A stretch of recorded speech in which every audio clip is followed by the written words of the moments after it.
Mr. Macfarlane, thank you so much for being with us. And first of all, I would like to talk about the 2 days address of President Biden towards the Congress on his 100th day. From what perspective this address was important for you, and what was the significant for you in this address? I think the big point here is that after about 30 years of challenging the idea that the government has a role to play in society, it's gone the other way now. So you remember, well, you don't remember, I bet, but I remember, Ronald Reagan saying the biggest enemy of America is the government. Yeah. And Biden is basically saying the biggest friend of America is the government. A second one is that, there's a lot of complaint about how much money this is going to cost. I think it's about $4 trillion overall, the recovery package plus the family package and whatever. By the way, Mr. Trump also accumulated about $5 trillion worth of extra spending. What's the difference between them? One is that Trump funded his $5 trillion or so by just creating deficits while he spent lots of money. And Biden wants to tax in order to cover the spending. And he wants to tax the wealthy. And given the shift in levels of inequality in the United States over the last 20 years, that's probably not a bad idea, because we have this huge amount of GDP basically being earned by a very small percentage of the population. And most people are much, much farther down. And it's created a growing division between the top end and the bottom end, and I think that Biden is trying to bring them back together again. So the other thing that is striking in that speech is the focus on jobs, creating jobs for people, creating good jobs for people. I don't think that Mr. Biden's predecessor was terribly interested in jobs for people. The final thing is, leaving aside what I think personally about the speech and the program, it is important to remember that this is really not about now. It is about 2022 and the midterm elections. He has to win back part of the Trump base, particularly in places like Ohio and Pennsylvania and Michigan, because otherwise he will lose control of the House and possibly the Senate, which means that after 22, he won't be able to do anything. So I guess that's all I have to say about Biden's speech. I thought it was a pretty good speech, although it was a rather bizarre environment where you have this huge room with strange people dotted here and there. But, I think it went pretty well. Okay, so you compared Biden to Reagan. So I would like to ask you about how much the United States could become, the Reagan's United States could become the Biden's one, taking into account all the tradition of the United States. That's a very interesting question.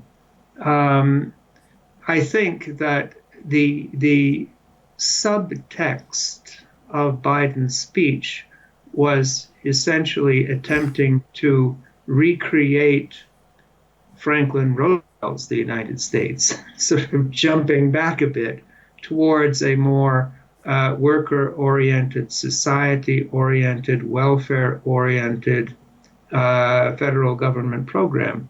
So I expect this will be viewed as Biden's time. whether it succeeds or it fails, it will be Biden's America as opposed to Reagan's America. Let me move you to another topic of Biden's speech, so which is more close to our conversation for today. So he stressed his address that America is coming back to global affairs. And first of all, I would like to ask you about what do you feel about his statements regarding Russia and China? It is true that this vision is one of America coming back to global affairs. If you look, for example, at the first thing he did, which was to rejoin the Paris climate process. As for Russia, the important thing is the recommitment to NATO.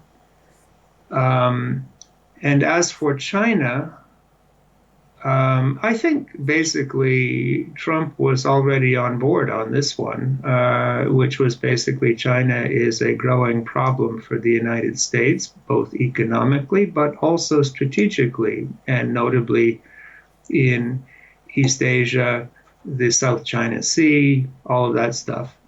And so in that respect, with regard to China, I think that essentially Biden is continuing a process that began under Obama, continued by Trump, and now continued by Biden.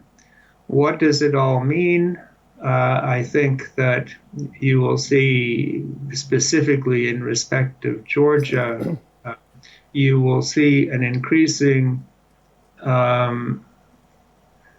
American commitment to NATO as a means of countering Russian influence in Europe. The real question there is, I mean, the bottom line for Georgia is, what does that mean for Georgia? But you can ask that question if you want to. Yeah, definitely. Okay. Well, if you want my answer to that, I think Didi Bodishis, I think not much, because essentially, if you think about, Ukraine is big, Georgia is smaller. Ukraine is a neighbor of NATO. There is a direct strategic interest. Georgia, unless you count the Black Sea and Romania and Bulgaria, is not a direct neighbor of NATO. And looking at it in strictly military terms, Russia has overwhelming military superiority in the southern Caucasus, if it chooses to use it. And if the United States chooses to resist what Russia does, I hope that they don't do such things, but maybe they will, the United States would be in a very difficult position. Russia can do significant damage to Georgia, as it did in 2008, in about 3 days. Yeah. It takes the American military 90 days to deploy a division to Georgia. So they will be 87 days late to the party. There was a very funny, I just stop me if I'm going on too long on this matter, but there was a very funny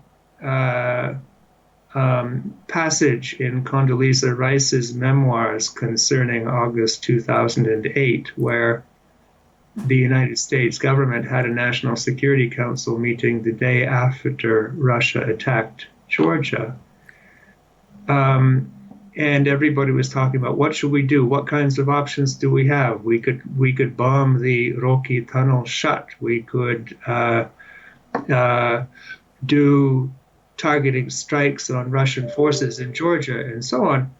And then somebody said, wait a second. does anybody in this room, this is the National Security Council, does anybody in this room actually believe that we would go to war with Russia over Georgia? And there was silence. And then they moved on to something else. They provided humanitarian assistance via Batumi, which was good, but the level of commitment when Georgia really needed it, and in a way that Georgia needed it, was not there. And this is not a criticism of the American government, although I'm sad about it. They just were not in a position to react effectively in the immediate area around Russia's borders when Russia had concentrated its forces beforehand and then attacked. So taking into account what you have said already, what could be the United States policy towards the Caucasus and towards the Georgia itself? Well, I think... especially, I'm asking about the new administration of Biden. Okay, I understood. Well, I think that Georgia has had a long and positive relationship with the United States. I expect that to continue. But they will not, to my understanding, they will not provide a security guarantee for Georgia. Even so, their assistance has been and is very useful to Georgia, and also diplomatically they will support Georgia. As for the Caucasus as a whole, I find that very difficult to make a direct answer to, because the Karabakh War is very recent. It is not clear how that will affect American policy towards the region as a whole. This involves Azerbaijan, Armenia, Turkey, Iran, Russia, in a weird sort of stew where I think that there may be real problems between Turkey and Russia. There have been real problems between Turkey and Iran. There have been issues between Russia and Iran. But they all share one thing now, by the way, the three of them. Yeah. And that is that they are now targets of the American government. There will be sanctions on Turkey, there are sanctions on Iran, and there are sanctions on Russia. The message that the United States is sending to all three of them that there's something wrong with them. So basically they'll be punished. And that creates an incentive for the three of them to get along despite the differences among them. So, if you think about Turkey and Russia, I think the Azerbaijan war, the Karabakh war, they have managed their relationship in this context, but I think that there's a long-term tension because Russia's interest is growing influence in the Caucasus, and now Turkey has taken a much more substantial role in Azerbaijan, which is an obstacle. And by the way, the more Turkey strengthens its position in Azerbaijan, the more worried Iran will become about Turkey. This is a very old story. You are probably a better student of Caucasian history than I am.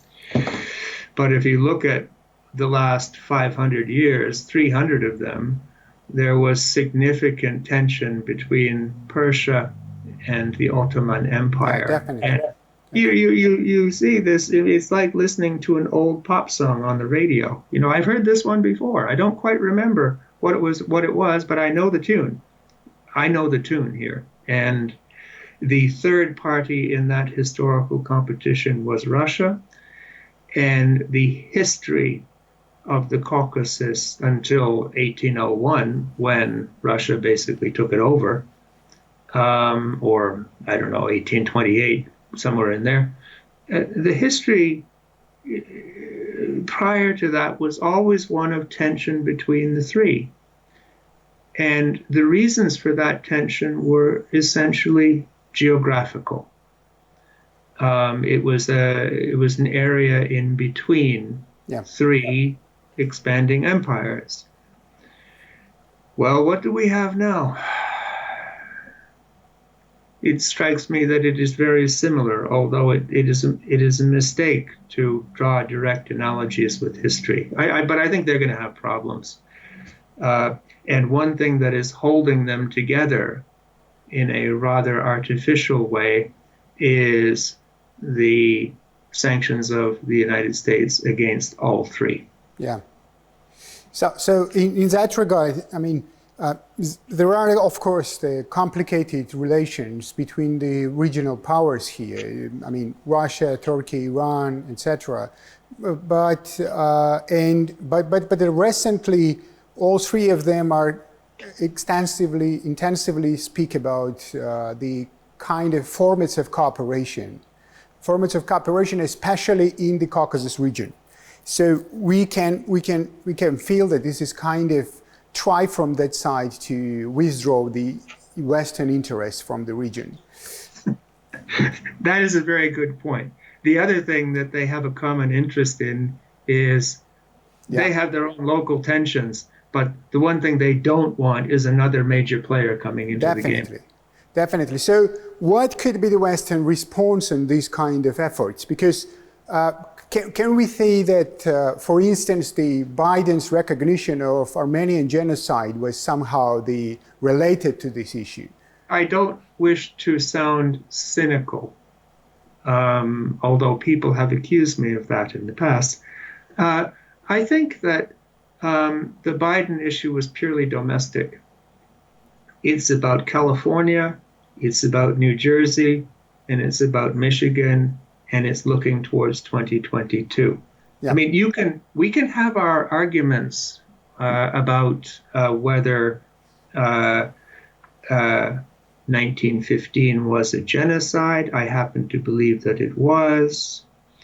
We can have our arguments about the significance in real terms of such a declaration, given that Canada has done it, the EU has done it, or France has done it, et cetera, et cetera. What difference? What's one more? Whatever.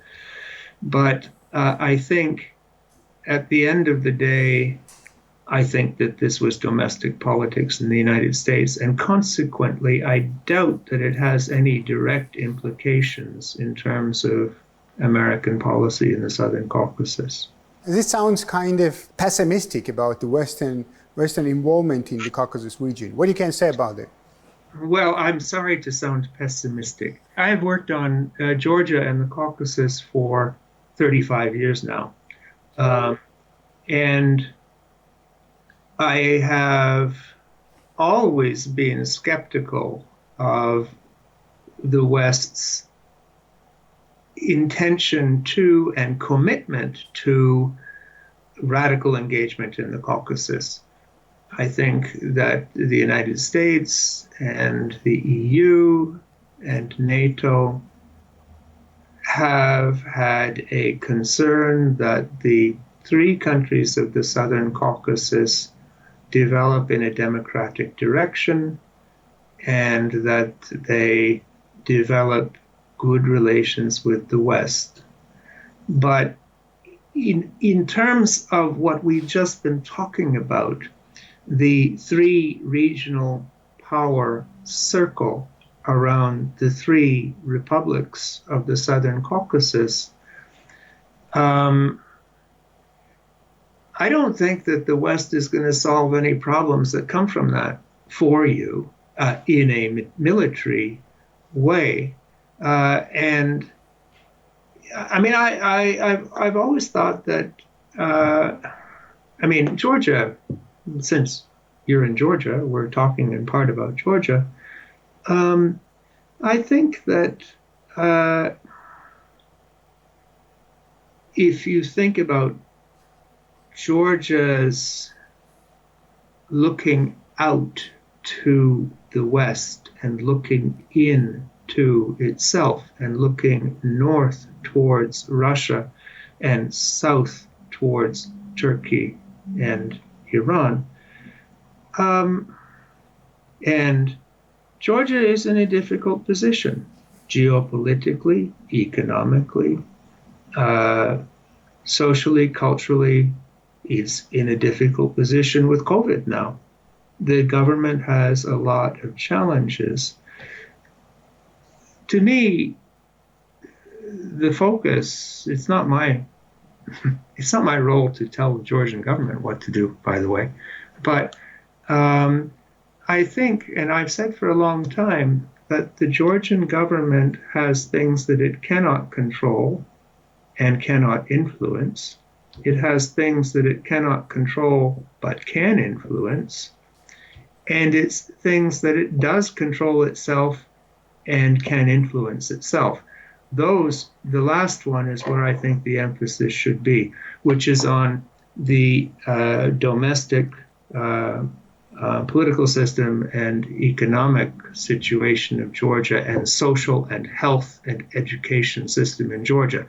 That is to say, in current circumstances, I think that the focus should be inward towards improving the lives of Georgians and improving the economics of Georgia, rather than thinking about being a member of the EU, let's say, or, which, by the way, will not happen in my lifetime, or being a member of NATO, which, by the way, so far as I know, will not happen in my lifetime. But there are many things that the Georgian government, which, by the way, was elected by the Georgian people to serve the people's interests, there are many ways that the government of Georgia can act locally in order to improve the situation of their people. So, but on the other hand, you said that we have to manage ourselves somehow. But on the other hand, we could not manage our political situation for 6 months now, and we needed to be European Union to be involved in this kind. Exactly something like that. I mean, and what in this case? What is the way out for us? I mean, we are having this kind of aspiration towards the NATO and EU. You are very skeptical about our aspirations. I mean, the fulfillment of our aspirations. On the other hand, we can't manage our even very so-called, let's say that not the most big problem of ours. I mean, the political situation which we had on these 6 months. So what we can do? Well, I am not Georgian, as you might have noticed by now. Yeah. And I am nervous about telling people what to do about their internal political crises.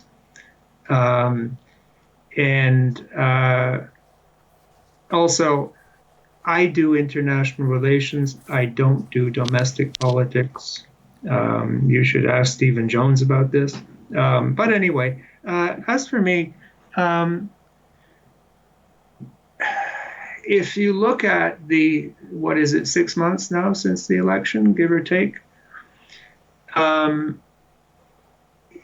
of it, to me, seems to be a basic division in Georgian society. This is about two sides in the population when they think about politics. So we're really talking about the UNM and the Georgian dream, or its various bits and pieces.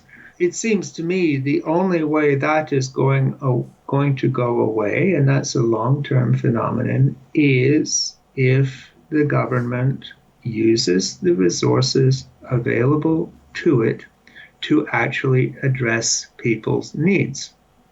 So again, my favorites are youth unemployment, regional development, support for agriculture, and reform of the educational system and funding the educational system properly. Now, whether or not you can solve your inter-elite conflict between the Georgian Dream and the UNM, you can actually do things for people.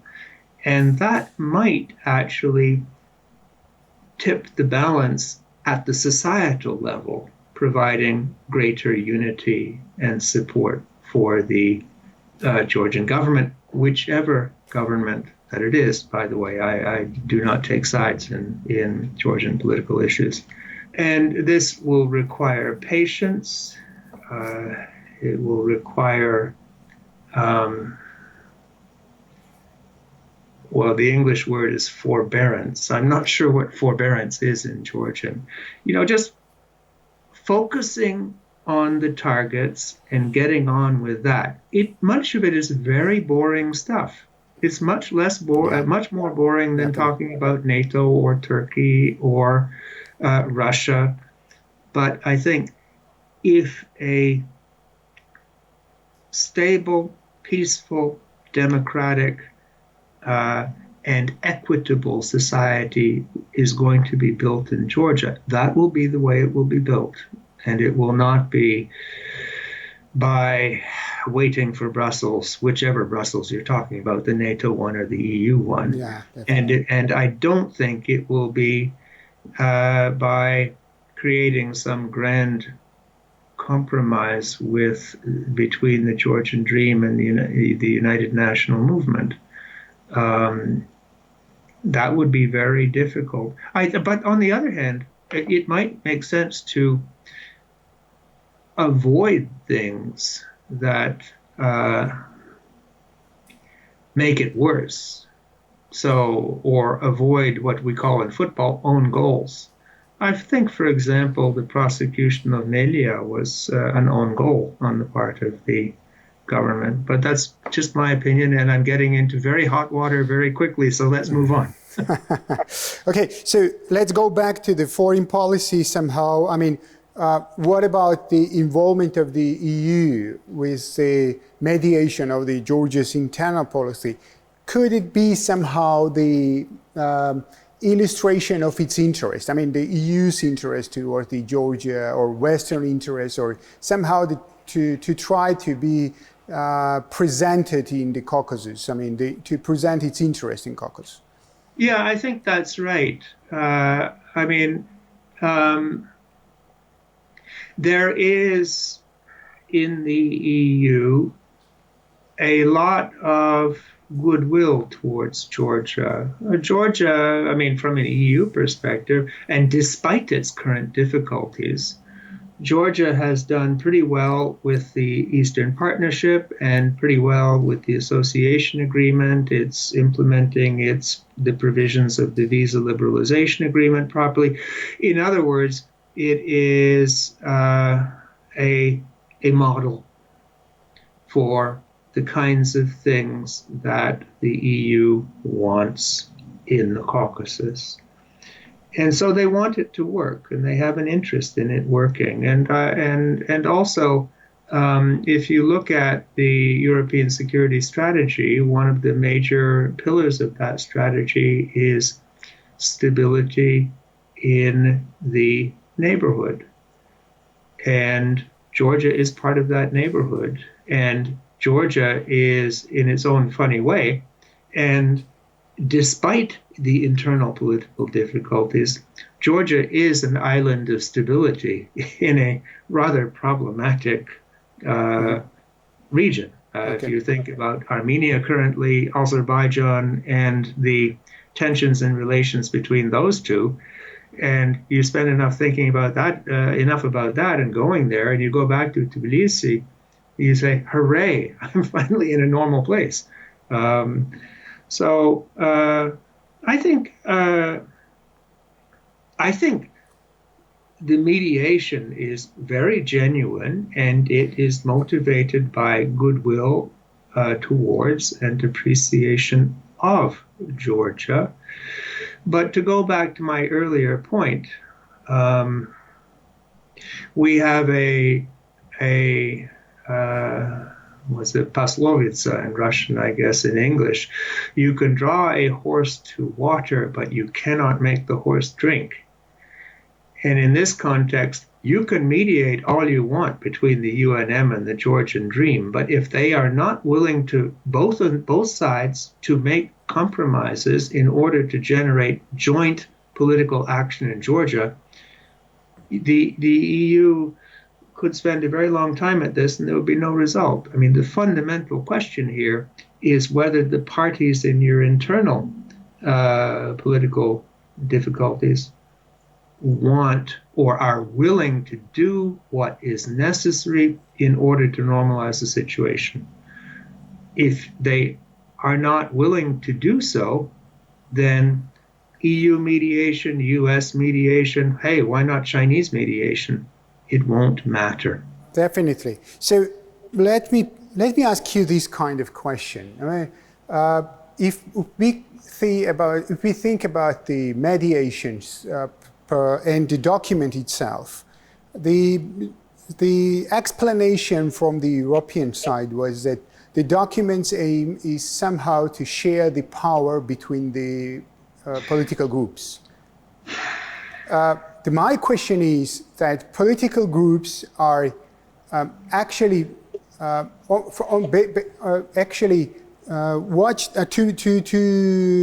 stress and to take into account their ideology or their values or their declared positions, and etc., etc. They are quite similar to each other, despite these conflicts between some personalities or stuff like that. But actually, this is kind of very similar political powers.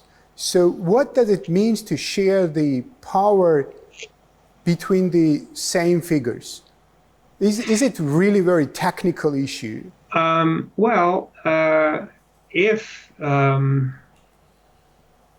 are plenty of precedents for sharing power between different parties in political systems. I mean, you may recall that Germany has a tradition of grand coalitions between the Social Democrats, the Christian Democrats, and the Christian Democratic Union, or the Christian Social Union. And sometimes the Greens come in, sometimes they go out, whatever. I think that look, let me ask you this question. I mean, we know that there are examples of power sharing. By the way, the Low Countries, Belgium and the Netherlands, so far as I know, have very rarely had a single-party majority government. They always put together coalitions and they share power. That is because they are used to that, and it has become part of their political culture. And my question to you would be, is this kind of thing part of Georgian political history and Georgian political culture? No, actually. On the other hand, the main issue is that you mentioned Germany, and also the European Union itself and its government is a good example for that, how it is shared between different parties. But on the other hand, in Georgia, we have not the experience of party politics. We have the very personal politics. What does it mean for us to share the power? Well, given, with great respect to Georgia, the rather personalistic quality of Georgian politics, it would require the two principal personalities, by whom I mean, just because you haven't identified them, which is fine, but I assume them to be Mikhail Saakashvili and Bidzina Ivanishvili. What it requires is for those two to accept cohabitation, if you will, or power sharing. If they do, then their supporters will cooperate. If they don't, then they won't. And so I think that you're right about the somewhat personalistic quality of Georgian politics, it seems to me. And you have two personalities who have difficulty in talking to each other. And again, going back to the EU mediation question, if that is the essential problem here, then EU mediation will make no difference whatever. Yes. So, Mr. Macfarlane, we have one more issue on our agenda. So, another place where the Western and Russian interests are clashing to each other, the Ukraine. Yes. Yes, and the circumstances today in Ukraine are somehow disturbing all of us. What do you feel about that? What is happening there in your point of vision? Well, I think, if you take a look at the very recent history, I mean, the buildup of Russian military forces close to the border with Ukraine was very disturbing, not only to Ukraine, but also to the EU, NATO, the United States, and even Canada.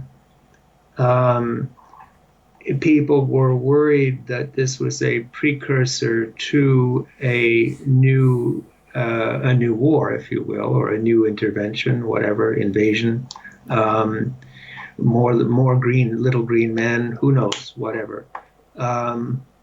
And this was one of the reasons for recent American sanctions on Russia. One element of that spy scandal, if you will, was the Solar Winds hack, which affected several major government departments in the U.S. and has been attributed to the Internet Research Agency in St. Petersburg, which is, so they say, an instrument of the Russian government.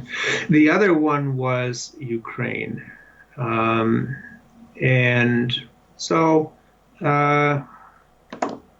the reason was a concern that there might be a resumption of conflict between Russia and Ukraine directly. And by the way, the buildup was accompanied by an increasing number of incidents on the line of contact between Donetsk and the rest of Ukraine. So that didn't look very good. I have to say that as this was going on, I didn't really understand why the Russians would want to, resume the conflict with Ukraine. There's no particular domestic political incentive, and the international environment was not encouraging. So anyway, they have now, so far as I know, they have begun to withdraw their forward deployed forces and to walk away from it, which basically gets to the question of what were they actually doing? It was a rather extraordinary set of military exercises and a rather large concentration of force. And I guess, in the absence of any other reasons, obvious reasons, I would say they were probably engaged in a demonstration of force rather than than displaying an intention to invade Ukraine. And I think that the Russians are smart enough to know that invading Ukraine would not be easy, and it would create significant damage for them internationally if they did that. So it's, patichonku, little push, little push, little push. And what for? Probably to express their unhappiness with Western engagement with Ukraine, with the Ukrainian government itself, and as sanctions, and with sanctions, and also concerning Nord Stream and the risks that somehow Germany would stop the Nord Stream completion out of, I don't know, whatever, upset with Russia. But if Nord Stream is what they want, the last thing they would want to do is to conduct a military operation against Ukraine at the moment. I mean, it's very muddy water, but the good news is that I think this particular episode in the long history of Ukraine crises is ending. On the other hand, there are a lot of analytics who are mentioning that on his hand, Zelensky is also having some kind of benefits from not the war, but some kind of deterioration of the situation. I mean, the possibility of war from the possibility of war. What you can say about that? That's quite possible. I don't know Ukrainian politics well, but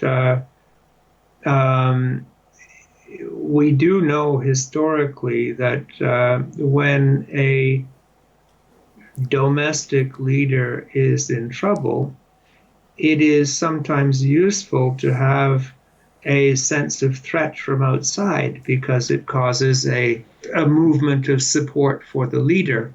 But that said, I think Russia did what it did for its own reasons, and if your proposition is correct, then Zelensky is an unintended beneficiary of Russian action. I mean, he obviously would gain from it. Recently, on one side, Zelensky offered to Putin to meet in Donbass. On the other, Putin responded to inviting him to Moscow. What do you feel about that? How much this meeting could happen in foreseeable future? Well, I don't think Mr. Putin is going to meet on the line of contact in Donetsk anytime soon, frankly. Definitely. I mean, maybe the compromise would be Sochi. They could go swimming together. But I think that the optics of Mr. Putin summoning Mr. Zelensky to Moscow and then Zelensky hurrying along to get to Moscow, the optics are very bad for Zelensky. Because what it does is it suggests that actually problems are solved in Moscow. And I don't think I would want to be a Ukrainian leader who gave that impression. Because he has to state the obvious, there is a strong Ukrainian nationalist constituency in Ukraine. And if he basically went off to Russia with his hat in his hand and said, "Oh, Mr. Putin, can you help us?" That would not look good domestically. So I don't really think it's going to happen anytime. Sochi is a nice alternative. You know, it's nice at this time of year.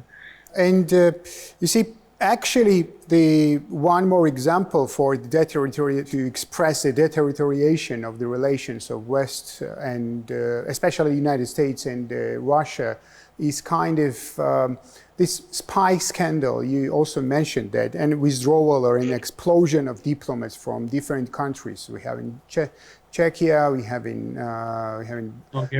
Bulgaria, and Russia itself has exploded the diplomats from each country and so on. So what is the prospect of these relations? Because we have kind of experienced that with new administration of the United States, there is always some kind of restart. But first 100 days, we can't see that. What could be the prospects of these relations in these very disturbing circumstances? Yeah, I mean, this is let's start at the very beginning there, very briefly. If you think about the explosions at ammunition stores in the Czech Republic and Bulgaria, these were in, I guess, 2014 or something like this. Why do they come out now? And it wouldn't, I mean, maybe it's for local reasons, maybe new information was made available to local authorities, I don't know. But also, if the United States intelligence services may have known about this at the time, and basically, for reasons that intelligence agencies have, didn't say anything about it. And now, as part of a sort of different situation, the information comes out. So on the other hand, I mean, this whole business in terms of U.S.-Russian relations, to me, look, I've been following U.S.-Russia relations for, I don't know, 40 years or so. And, you know, the solar winds thing, then there was, I guess, the 2010 scandal where lots of Russians who had been planted in American society were arrested, and eventually most of them were repatriated to Russia. This is just what goes on. You know, I mean, I remember I was a student here when Mr. Markov, the Bulgarian oppositionist, was killed with an umbrella in London on a bridge. This is what they do, and both sides understand that, and so this kind of thing is not, it is part of the game, and most of it occurs in a way that nobody like me ever hears about it. When you hear about it, it's for a reason, and that's because it is useful to the relevant political figures to let the information out, which gets me to the 100 days business. I mean, it is common practice for hostile governments to test each new government in the state that they are hostile to. And I think there's probably a fair amount of that in Russia at the moment. The exercises, the military exercises may have been part of that. And usually these kinds of incidents, or solar winds, or take your pick, these kinds of incidents have very little medium-term effect on a relationship because, frankly, leaving aside cyber attacks and this and that, the United States and Russia, if they do not have an interest in getting along, they have an interest in avoiding serious conflict. So there's a very delicate dance in there. And they are both dancing. And I think what the Biden administration has been attempting to do is to show that they can be tough on Russia. I assume that Putin understands that. And Putin, with his demonstration of force was in Ukraine, is probably demonstrating that you can be tough on us, but we can be tough on you. And I think everybody understands that on both sides. And look, this moment will pass or it will get worse. I think it will pass. I hope it doesn't get worse. Mr. Macfarlane, to the end of our conversation, maybe you have to tell something to us. I guess that my final remark, leaving aside Georgian politics, we've already been through that,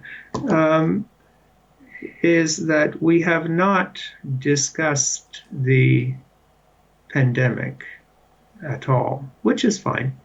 But, you know, I've heard too much about the pandemic.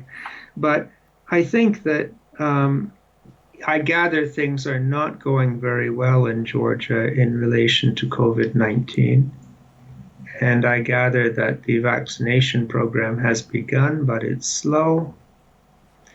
And I think that one thing the EU and the US could do, which would be very easy for them to do, would be to enhance your supply of vaccines, because out of friendship, but also out of interest, it is something that can be done directly for Georgia, which, the United States, I guess, has ordered over 1 billion vaccines for a population of 330 million. Do the math. The same is true of the UK, and the same is probably true of the EU. I think one good way to show solidarity with Georgia would be to show solidarity in that sector. It is completely politically neutral and uncontroversial, and it would have a real effect on Georgia. Thank you so much. Thank you. It would be really very helpful, I think, though. So, Mr. Macfarlane, thank you so much for your time and being with us, and wish you good luck and wish you being healthy. Thank you, and my thanks to you as well. And say hello to Georgia for me. Thank you so much. Thank you. Bye. Bye-bye.